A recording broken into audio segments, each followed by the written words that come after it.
Hello and welcome to Financial Education for the Nation. My name's Warren Shute, and today, how much you'll need for your retirement.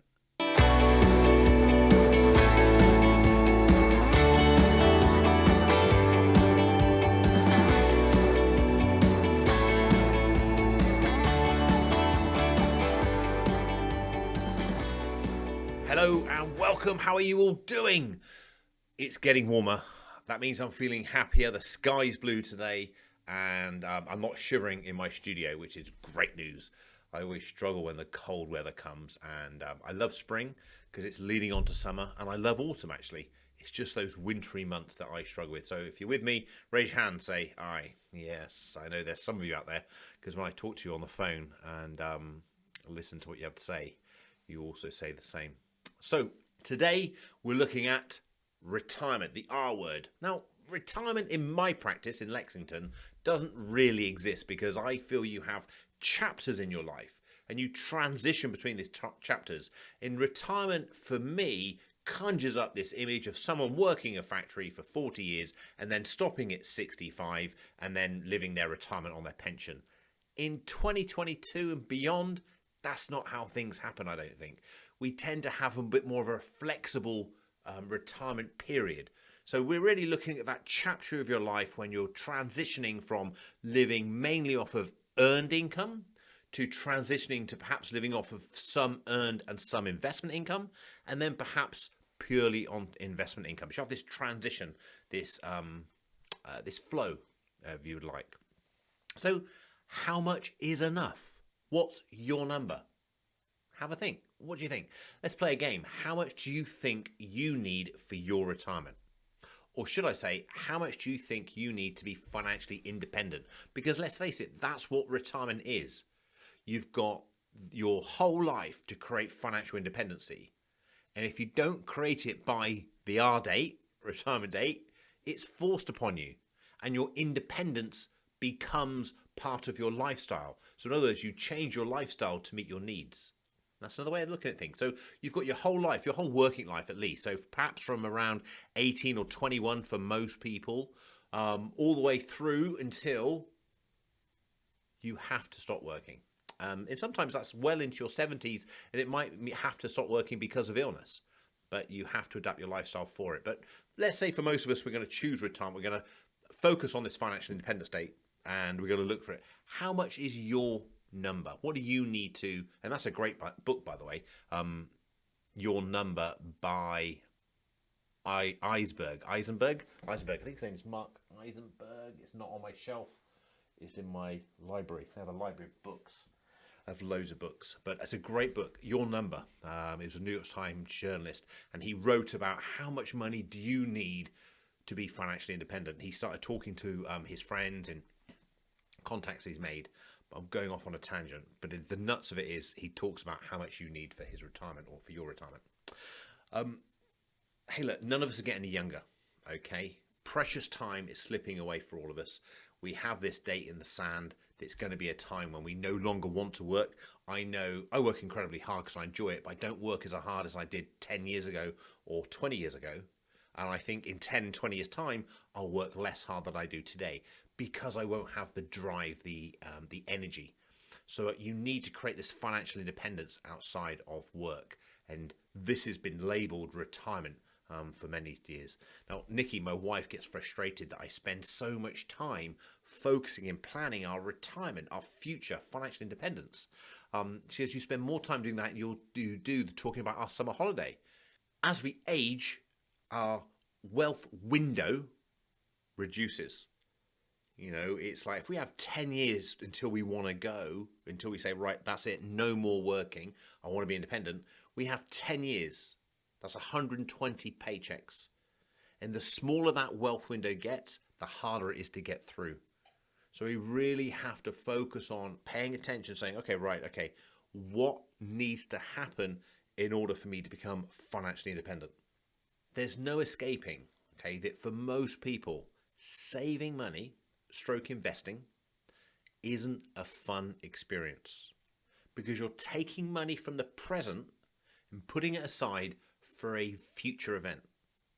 And in psychology, you're depriving yourself of enjoyment, for a potential enjoyment in the future. The expression, a bird in the hand is better than two in the bush, and we will do more things now to gain excitement and joy than we will in the future.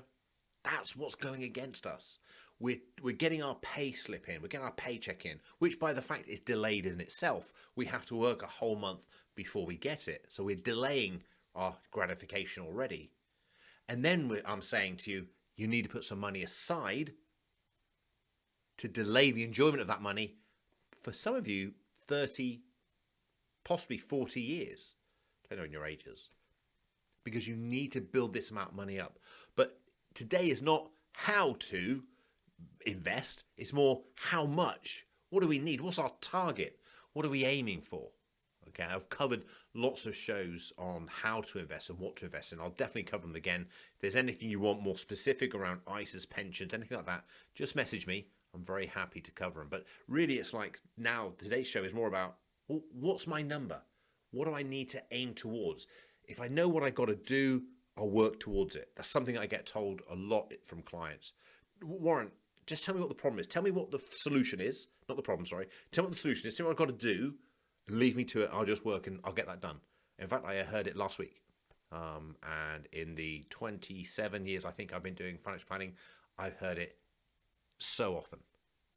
So when you're earning your finances, that's what we're going to stick to on this show. When you're earning your finances, why don't we set ourselves milestones or targets to work towards? So I don't know where you're starting from, so I'm going to start from zero, okay? But you might start saving 25, 50, 100 pounds a month. Hopefully it's more.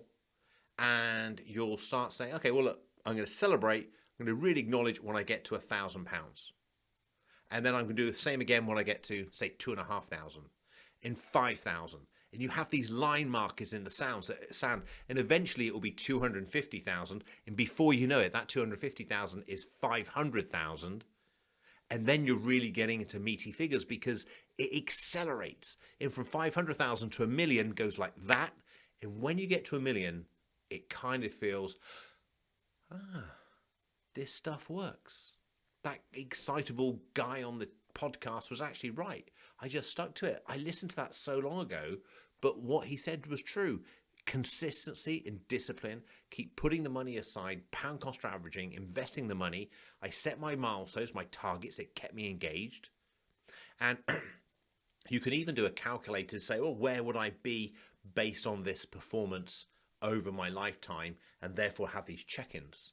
So you can check in and then see how you're doing. But the thing is, to get started, I have a phrase, the best time to start investing was yesterday. The second best time is today. Because when you're investing, time is your friend. So get investing, invest consistently. Don't sporadically invest. Don't start putting money aside and then say, oh, we're going on holiday, so I'll stop this month. You save every single month, or every single paycheck, should I say, and you save at least, as a minimum, 12.5%. I prefer 15. And if you're a late starter, you might have to put that up higher to say 20. But 12.5% being the first working hour of any working day. And start saving and set yourself these targets and say, well, okay, so I should be about £1,000. You're putting £100 a month. I should be around about £1,000 in 10 months' time. So keep checking in. Yeah, I'm going there. Great, brilliant, celebrate, acknowledge yourself. Don't make these time frames too far apart because you might lose interest. Okay, and set it to be automatic, so you don't have to think about it. Don't have to think, oh, I'm going to go look at my bank and I'm going to do the transfers this month. You're going to do an automatic standing order or bank transfer into other account, into an investment account, and they're going to buy the investments automatically. But you start saving, you start investing. How much do you need? That's where we started from. How much is enough? Well, in the Money Plan, which is my book, I started talking about the rule of 300, which I created myself. I wasn't the original creator, but I learned subsequently that. But I created this rule. I've been using it for a long time. My clients, you're standing in a meeting with a client, they want to know certain figures, how much this. I had this rule of 300 I could just spiel off when I'm doing my presentations. It's an easy thing to spiel off. I've subsequently learned the FIRE group, Financially Independent Retire Early. There's an acronym. There's a group of people use this all the time. And that was subsequential. I've been using it for, I gotta say, decades, a long time. But the argument is that you need 300 times your monthly income. So let's use simple figures. You think you'll be financially free on £1,000 a month. Okay, you need 300 times 1,000, which is 300,000. You need a capital sum of 300,000. Now, the way the sums work is a capital sum of 300,000 at 4% will give you 12,000 a year, which is £1,000 a month. It's the 4% rule that comes from. That's how I use it. I don't know how the FIRE group use it.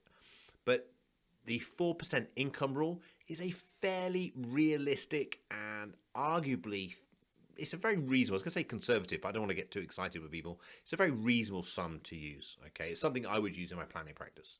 So 300 times your monthly income required. So let's say you, for example, £1,000 a month isn't enough. You're a higher flyer and you say, I want £5,000 a month. Or it might be £5,000 a month is a family, so between you and your partner or something else. Well, 5,000 times 300 equals 1.5 million. So you now need a pot of 1.5 million to service your £5,000 a month of income. Okay, you're a real high shooter. You want to be like sailing yachts, hitting the bars and partying, have a really good time. And you want £10,000 a month. £10,000 a month times 300 is 3 million. You get the gist. You get how it works, okay? And it works consistently across the board, whichever number you choose. Now, this is a fantastic way for you to get started because you're sat here listening to this podcast, or you might be driving.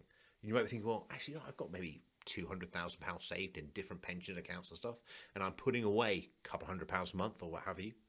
You can do your sums, and then you can look and think, well, actually, I need £400,000 to be financially free. Well, actually, that might be a lot sooner than you originally expected. So then that opens choices for you, opens choices on how you live the rest of your life. Okay. But those who want to take it a step further, so if the rule of 300 is too simplistic for you, if you want to take it a step further, on my website, warrenshute.com, there is a fantastic financial planning tool. It's a cash flow tool. It's called Truth About Money, TAM. And you can go on to warrenshute.com. It's on the homepage. You click on it. You go in. You have to register and put all your details in. And then you can do the financial planning yourself. So you can go into a lot more detail. You put your income in, your expenditure, your assets, your liabilities, and it will create, very similar to what I use with my own clients, a cash flow forecast. Okay. So you can see then, oh, actually, and then you can start changing variables because it will include in there something which haven't spoken about is your state pension. Bear in mind, that's going to be paid out at, say, 67, 68, something like that. So I started this recording here of saying how much is enough? How much do you need to be financially free? And what the key message really is for me is to say to you, hey, look, your wealth window, your period of time between now, we're having this conversation today, and when you're financially free is getting smaller. And I'll go as far as saying it's smaller between now and the day you take action. Because unless you're taking action right this second, time is wasting away. There is massive urgency around you ensuring you do something about this and getting this started. So between now and your retirement or financially free day, there's this wealth window. And every day you leave it, that window gets a little bit smaller, a little bit smaller, a little bit smaller. And as it gets smaller, it gets harder to get through. The way you can get started is by knowing what your number is. What's the outcome? What do I need to achieve? And you look at your expenses that you might think you'll have running at that time, and you can multiply the monthly expense by 300. That gives you a target sum to aim for. And then you start investing. But what you can do to keep you on track is you can set these markers. You can say, okay, well, I'm starting from 0, potentially. My first marker in the line in the sand is 1,000. I'm going to acknowledge that. I'm going to celebrate that. And really celebrate it, because if we do all this effort without any celebration, there's no reward.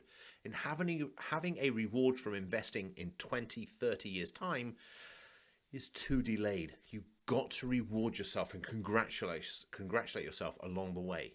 You know, it's not all about just saving for the future. You know, I talk in my book about allocating the money and making sure you reinvest some of the money in yourself, because by reinvesting the money in yourself, it will keep you on the plan. Okay. But whether you've got 36 months or 360 months left until your financial freedom date, you know, do the calculations, know your number, and get started. I hope that's been of help today. If you like what I've said, please like the show and hit the bell button, and that makes you get reminded when I do a new episode. Share it with your friends and colleagues, and let everyone know. And please send me your questions. The more questions you send in, and I'm very grateful for the questions that come through, the more helpful it is for me to then tailor the shows to the questions that you've got. Because I don't have an agenda doing this, okay? I don't get paid for it. I don't generate clients from it. I do it because I want to share the information I've got, because I believe that there's a wealthier society out there. If we're all more well-informed, both intellectually and financially, then we'll have a nicer place all to live and enjoy, okay? Thank you very much for listening. Until next time, my name is Warren Shute, and this has been Financial Education for the Nation. If you haven't yet subscribed to my channel, please do so. There's a great number of back issues to go through, and remember, what makes us different on your financial journey is the support with access to downloads and templates on warrenshute.com, the YouTube videos and podcasts, as well as access to me, a multi-award winning certified financial planner and certified international coach. So please do engage, and let's get your finances sorted together.